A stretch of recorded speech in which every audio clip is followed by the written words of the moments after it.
Par son écrasante victoire militaire de 1600, Tokugawa Ieyasu, l'un des seigneurs de la guerre parmi les plus puissants, met un terme à des dizaines d'années de conflits féodaux et inaugure en 1603 un nouveau régime, le shogunat, le gouvernement des guerriers, aussi connu sous le nom de samouraï, sous sa direction. Le titre de shogun est conféré à Tokugawa Ieyasu par un empereur impuissant, quasiment terré dans son palais de Kyoto. Ce régime, connu sous le nom de shogunat d'Edo ou shogunat des Tokugawa, n'est pas le premier de ce genre, mais il est assurément le plus stable, puisqu'il ne s'effondrera qu'en 1867, plus de 2 siècles et demi après sa fondation.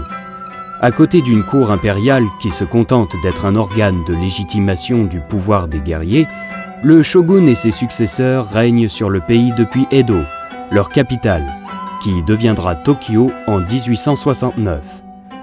La société de l'époque est un monde dominé par les samouraïs, mais où prévalent les notions d'ordre public et de paix civile. Le pays est divisé en environ 260 seigneuries, dirigées par des daimyo, et ceux-ci, issus de lignages guerriers, sont à la tête d'une vassalité de samouraïs qui domine le peuple des villes et la paysannerie des campagnes.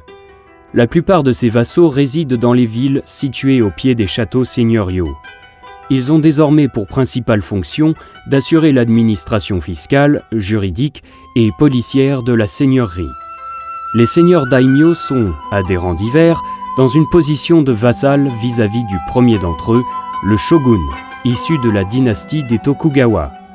Caractérisé par 2 siècles et demi de relative stabilité politique et surtout par l'absence de guerre, l'époque Tokugawa est assurément un grand moment de bouillonnement culturel et d'inventivité sociale. Le pays est désormais stabilisé dans le cadre d'un ordre social qui se veut strict et qui contraste avec l'instabilité et la mobilité sociale extrême des siècles précédents. Les Tokugawa procèdent à partir des années 1620-1630 au contrôle sévère des relations avec l'extérieur, ce qui aboutit à la quasi-fermeture de l'archipel. Le Japon vit pour partie en vase clos durant toute cette période, mais le pays connaît une relative prospérité, marquée par l'essor des grandes cités que furent notamment Edo, Osaka, Kyoto, Nagasaki, etc. Ces villes deviennent des centres de production, de consommation et d'échange où s'accumule la richesse. Peuplées de samouraïs contraints par leurs seigneurs de résider au pied de leur château, ces couches sociales consommatrices attirent à leur tour un grand nombre de marchands et d'artisans qui viennent gonfler une population urbaine, elle-même grossie d'un peuple de gagne-petits qui assure des occupations moins nobles, mais nécessaires. On assiste à l'essor de couches de riches marchands urbains et de maîtres artisans aisés.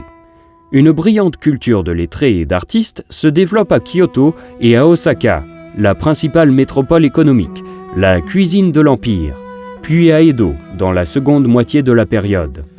Une urbanisation galopante, une montée générale du niveau de vie des couches moyennes et inférieures de la société urbaine, conjuguée à une plus large diffusion de la culture écrite, en raison de l'amélioration de l'éducation et de nouvelles techniques de diffusion du livre et de l'estampe, permirent l'essor dans les différentes couches sociales de la littérature et de l'image. Le caractère dictatorial du régime est certes une réalité, mais loin d'être une société bloquée, l'archipel sait faire preuve de dynamisme.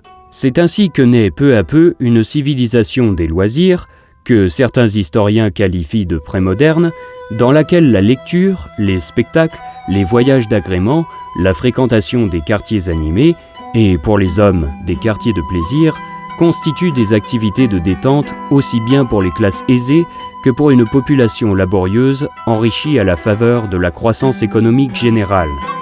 Règne alors une relative liberté de mœurs, dont la littérature licencieuse et les traités de savoir-vivre, les estampes du monde flottant, ukiyo-e, la poésie ironique ou les quartiers de plaisir nous offrent une multitude de témoignages.